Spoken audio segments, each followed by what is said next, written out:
Hello everyone, it's Adam here. This is, well, let's stop for a second and say hello to Harry. Hi Harry. Hey, I thought I'd be late, but I guess I wasn't. I wasn't late. Okay, so what we're watching here is last weekend's trip to Lovell, Maine with, there were 4 of us. 3 of us here, we met up with another guy later. So, basically, this is the crew we were going to go to. We were all taking a trip to Prince Edward Island together in July. So I wanted to basically ride with everyone, test out our new camping gear, go overnight with a few of the guys, just kind of get an idea of the trip, and this is it. And today, actually, so this started off in like Bristol, New Hampshire, and today I'm actually talking to you guys on a brand new semi-professional microphone. I'll get the video up here so you can see what it looks like. Let's see here. There we go. All right, there we go. So this is a Yeti professional microphone with a popper and a little mount here, and also a little porter is making an appearance over here. Hi, porter. He hates this. He hates this. Yeah, this is a kind of a road mount here. It's nice though. It's nice. You got a little, thingy. I don't know what all this stuff does, but it was highly recommended by Amazon. So kind of a first for me of professional-esque. Oh, let's stop for a second. This car was going like 10 miles an hour for half an hour. It finally turns into lawn, so Harry and I were like, yes, finally we can go faster. And then another car pulls in front of them. So it's like, oh, come on. This is sandwich notch, by the way. If you're on an ADV bike, it's a lot of fun. For a dual sport bike, you might be a little bored. But ADV bike, totally a lot of fun. Sandwich notch. Check it out. So the 4 of us, we went to Lovell, Maine. So basically, there's a restaurant there, Ebenezer's. Great beer selection. And the owner is a nice enough guy. And I remember 3 years ago I camped and didn't pay anything. So I ate and drank there and also camped out. So I said, Harry, you should email Chris Lively and ask him if he'll let us camp out. And Chris said, sure. So basically free camping so long as we stay there and eat and drink. And it was great because the Belgian beers, as you guys probably know, hugely high alcohol volume for most of them. So you can drink as much as you want, stumble to your campsite, and in the morning you're good. So this is a group I ride with pretty often, and we do a lot of off-roading together. Nothing too extreme. Sometimes we'll touch some single-track roads, but nothing too crazy. We're all on standard-esque, heavier dual sport bikes. So today we had a Triumph Explorer 1200, a brand new GS Adventure that Basset Hound grabbed. He watched this channel, so hi, how you doing? He and I met a few months ago. He had just last year purchased an oil-cooled GS, and over the course of the winter time was like, I really actually would like to get a liquid-cooled model. And over the last, I don't know, month or so, he kind of finagled his way into a holdover 2017 GS Adventure. I believe it's red and white. And he showed up today, and he was on it, so congrats on the new bike, man. I know he wants to get some risers. He wants a more comfortable seat. But beautiful, beautiful machine. Whenever he met up with us this morning, he only had 200 miles on this GS. So he actually was like, as you know, the exhaust pipes were still like beautiful stainless steel. And yeah, I think all of us were on. Well, no. So I think 2 of us were on pretty aggressive 50/50 tires. Basset Hound was on the Inaki 3s, and the Triumph Explorer, I believe he was on like Metzler or Torrance tires, but just fine. It was totally fine with these kind of roads. We had a good time. I was taking it easy because I'm doing the Trans Labrador by myself, so far by myself, in 6 weeks. It's gonna be 4,000 miles with the bike fully equipped, which means the heavy luggage on the sides, everything I need for 2 weeks of off-roading or road plus gravel. Plus on the top of the tail of the bike will be the 40-liter Moscow bag with all my camping gear. So I've been taking a lot of these weekend trips where I test getting more comfortable with the bike, fully loaded up. So usually when I ride casually on the weekend and and I'm not overnighting somewhere, I take everything off the bike except for a tank bag because I want to have as little weight as possible on the bike. So in preparation for the Trans-Labrador, in which I'll be fully loaded up, I've been doing trips like this, and what I noticed is on Sandwich Knots especially, it took me a little bit of time to get used to that much weight on the bike. And I don't know how guys, I know when I ride with Sylvain of the BMW Quebec group, he has tons of stuff on his bike, and that's just how he rides. He rides fully equipped. And for me, I'd like to nakedify to drop all the weight as possible. So I'll take some of the hand guards off, I'll drop to like a shorter windscreen, I'll take all the bags and boxes off the bike. I've got nothing except for like a hydration pack on my back, and of course my iPhone. And so this was odd to me because, you know, what you're doing is you're introducing, let's say, 100 pounds of extra weight to the bike, and you're trying to take corners at the speed you're used to, but there's a constant fact in the back of your head, which is if I lose control of the bike, I'm not able to shift my weight and increase throttle and really get myself out of that turn because the weight is shifting behind me against my will, basically.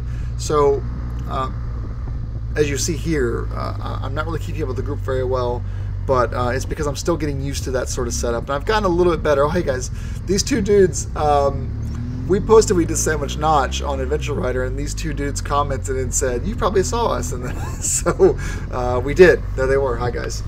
So anyway, so Sandwich Notch is great. I didn't edit this too much because I kind of wanted to show what a slow idiot, how he drives a GS on heavily packed roads, but now I'm kind of rethinking that point. So Ebenezer's was good. We arrived around 6 p.m. or so. It is black fly season the entire month of June in Maine, or central Maine. So what that means was that we arrived, and here's the problem. Harry was smart enough to bring his own net over his head. I had purchased a net weeks ago, but the waterproof marmot hat, the big bill hat that I needed to make the net work, hadn't arrived yet from REI. So I had the net with me, but no way to fix it. So 3 of us are setting up our tent, and one of us has a fly net on. Beautiful. It works so well, and for him. The rest of us are just swatting flies like crazy, trying to get all this shit off our face. Setting up your tent when you're being swarmed by fucking flies is probably one of my most hated experiences of camping. So, and eventually they do all settle out. You know, by 9 o'clock they're pretty much gone. But, you know, first thing in the morning, putting the tents back up. Actually, I was so frustrated. I don't have a picture of this, but I was so frustrated the next day setting up my tent. I actually kept my motorcycle helmet on during the entire ordeal, and there were flies still biting at the back of my neck, which was exposed. Just painful. And I forgot how expensive Ebenezer's is for the middle of nowhere Maine. I mean, they're charging $15 for turkey clubs and charging like $20 for entrees. And I don't think any beer drinkers watch this channel, but I went over to the fridge. They got a big like 20 taps. Plus they have a big beer fridge, and the beer fridge is really things that are from Chris's cellar that he brings up to that are ready to drink. He has a cellar of a few thousand beers in the basement, but obviously they're not all available. And so he has a fridge full of maybe 150 beers that are for drinking that you can order freely without him having to go down to the basement and dive, cellar dive for them, because he is the cook. And I saw what a nice 3F out of Goose. I actually have one in the fridge right now to drink tonight with Heather. It's a €4 bottle if you're in Belgium, €18 bottle if you're in the US. That is if you even see one. So I'm like, oh, I'll order a 3F Goose, no big deal. It was a 75 centiliter bottle. And I asked the waitress, I said, okay, here's the name of 4 beers I want to try tonight. Can you go back with the prices, actually, because I want to make sure I'm not spending too much money. She comes back, she says, it's $40 for this bottle. I said, okay, well, I'll just order the Black Label Girardin. Surely it's cheaper than this bottle. No, the Girardin was $35, even though that's like a €2 bottle or $13 US after importation. I should be clear here. If you go to the brewery, it's a €2 bottle, and then when you buy it in the US, you've got importation, shipping, taxes, tariffs, and it equates to a much more expensive bottle. It's not that my euro to USD conversion is that bad. So ended up having a Girardin. Then I had a couple of different draft offerings and some Dodola beers that were in bottles. Nothing too crazy, but it ended up being like a $70 evening for me at least. And the guys had offered to pay for my drinks, but it was too expensive. And that all originated because we actually had lunch at this great little because, you know, in Vermont, New Hampshire, Maine, there's these ski resorts that are hugely popular in wintertime, and then they kind of rebrand as camping, mountain biking in the summertime. So I had got everyone's lunch, but this is the beer bill, and then they just threw me like $10 because it just it wasn't worth it to cover my beer bill. And I warned them. I said, you know, Ebenezer's an expensive place if you're a beer nerd, so they should have known better. Oh, check this out, Sandwich Notch. You guys have been watching, right? This is not impossible terrain, but it is if you're towing a 40-foot long RV, and this is what you're gonna see right here.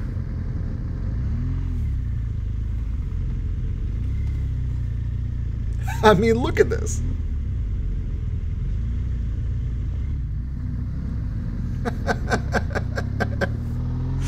And by the way, that gesture was me thanking him. It wasn't flipping him bird or anything. It kind of was off camera. What madness that was. All right, so now we're done with Sandwich Notch. We are, I have no idea where we are. But you come onto these roads and there's like farmers there and like, what the hell is this people doing? But we were heading, I think we're pretty close to Maine at this point. Overall, great time, you know. Everything's doing pretty well. Yeah, so this is the lunch spot. I forgot to bring this up. So I'm going to take a break here for a second to talk about how the shocks are doing, because today was the first day that I was loaded up fully for basically my Trans Labrador setup, which is cases on the side. I use soft luggage, not hard cases. Fold up with gear that was way exceeding what I would need for just one day. I actually loaded up for like a week-long trip. And then behind me would be the Moscow Moto 40-liter bag, the backcountry duffel. And so I had all this stuff loaded up, plus 1 gallon of water. The only thing I didn't have on me was the extra 2 gallons of fuel, which I'll be doing at a later date. That way I've got basically everything that would be on me for a trip of a 2-week trip, basically. And the intention of that is because I want to make sure I'm comfortable with this gear on me for the off-roading that I'll be doing and on-road work. So I'm kind of used to how the bike feels, fully loaded up with all that stuff, full tire pressure, the 1-up plus luggage, all that good stuff, and just get more comfortable with it. And what you're seeing here is a Memorial Day weekend, so there's just people everywhere camping. I mean, the White Mountains we're full of people. So now we're kind of, you know, past the King of Mangus Highway. We're kind of in the back sections and just trying to get a good away from the traffic. And I don't think I put any King of Mangus Highway clips in here because there was just so much traffic. Oh, great, this guy. I added a yeah, buddy. And then, of course, the rain starts. But we did okay. I mean, everyone was fine with it. We all have waterproof gear on, or at least water repellent gear. No one really got a full rain suit going. I think Basset Hound may have had a rainproof jacket on that he used, but no big deal. It didn't really dampen our spirits too much.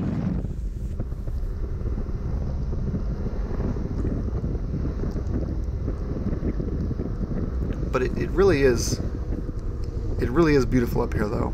This part of the country. I mean, I live in a really gorgeous place. I wish we had more twisties. You know, if we had the kind of roads like North Carolina has, with some of the vistas and views that you get up in North, just amazing. And we were going to take this road that's actually a really quick way to Maine, but it was blocked. Still, it's a winter, you know, summertime only road, and for some reason, end of May, it's still closed. So we turned around. And we went to find, basically we went the long way around to the other side of where this road comes out in order to catch it on the other side. So you look to the right here, you'll see where the road comes out, we were just on. We hang a left in order to get to the other side of it, and it's also blocked. So basically the whole road straight through was blocked off, and we had to turn around and backtrack for like 45 minutes and take the long way, truly the long way, to Lovell, Maine. It added about 90 minutes to our drive, and it meant we were stuck on friggin' pavement for 2 hours, as opposed to, enjoying his time in the dirt. So overall, just kind of a bummer. Even on these big ADV bikes, we still have no problem riding these, but on mud. But yeah, it totally sucked.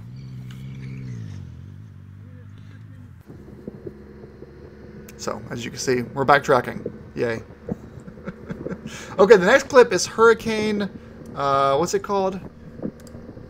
Hurricane Mountain Road. This road's crazy. It's basically single lane, 30 miles an hour, and you can have a lot of fun going 30 miles an hour on this road. We eventually get behind a Volkswagen Jetta wagon and have to let them go ahead for a while. Then we catch up with them again like a minute or two later.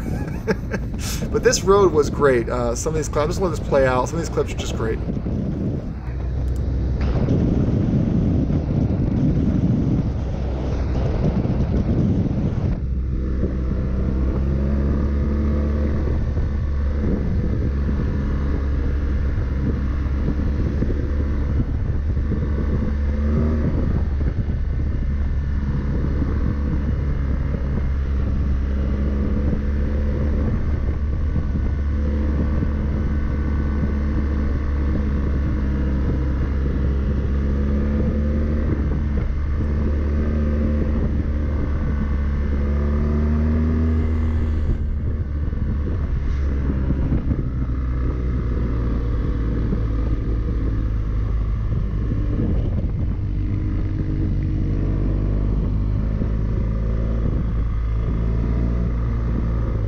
Okay, finally the Jetta has gone ahead of us for a while, so we get to go a little faster now.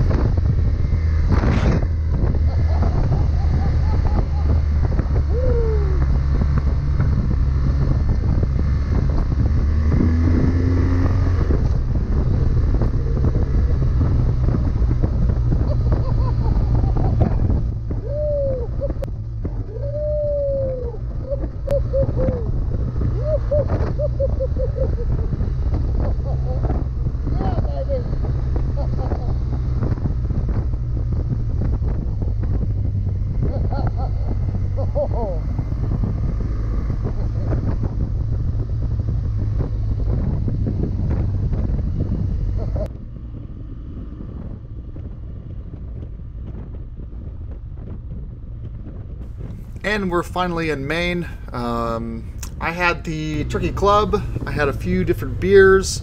It was a lot of fun. The guys actually missed the turn. They've never been here before, but I knew the turn comes up fast, and you can actually go down another mile or so and backtrack a little bit and turn a little bit later on this road here. But finally at Ebenezer's, we just got eat up by mosquitoes. I'm so glad that I camped. This is 2 weeks after this video was shot. I'm finally recording over the voiceover for it. 2 weeks later, or this past weekend, I had my fly net finally and my Marmot waterproof build hat, and it helped tremendously. I mean, mosquitoes and flies, you can see me swatting. This is the next morning. The amount of mosquitoes, they were the size of freaking quarters. As soon as you stop, put your visor up, they'd swarm you. And I'm just, I was really bummed. Harry had a mosquito net, and I was so jealous of him the whole time, and now I finally have that covered. So now we've lost the Triumph. He is headed back down to Mass, and it's just the three of us now heading back to New Hampshire. We all kind of live in the same general area. Some awfully, truly terrible wind noise here. But we took it easy on Sunday. Nothing crazy, just some dirt here. The video is almost coming to an end, so I thought I would close out by saying that you're going to see this probably on Monday night, the 4th of June. Wednesday night, I'll be at Dirt Days in Lake George, New York. It's an Americade event, but it's a dirt-focused Americade event.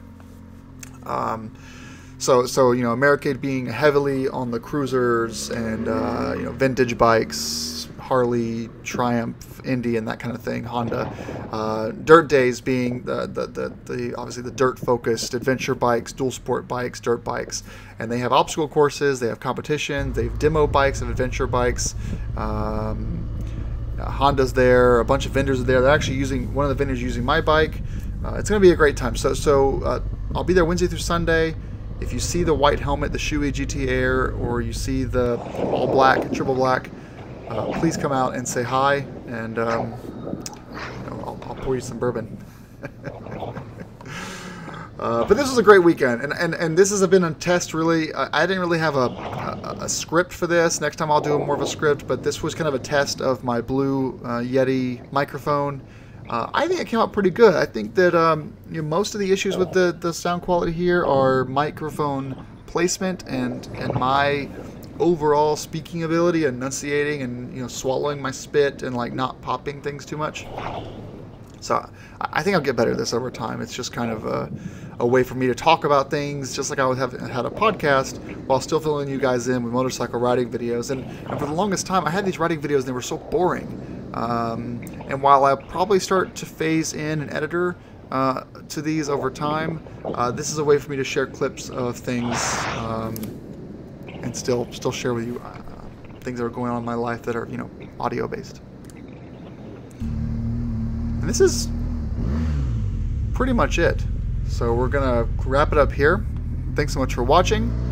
It was a great day. No one got hurt. No one dropped their bikes, and overall a good time. So I'm gonna close it out by having two people covered in complete mosquito black fly hats wave goodbye to us as we leave. Thanks for watching, guys, and ride safe.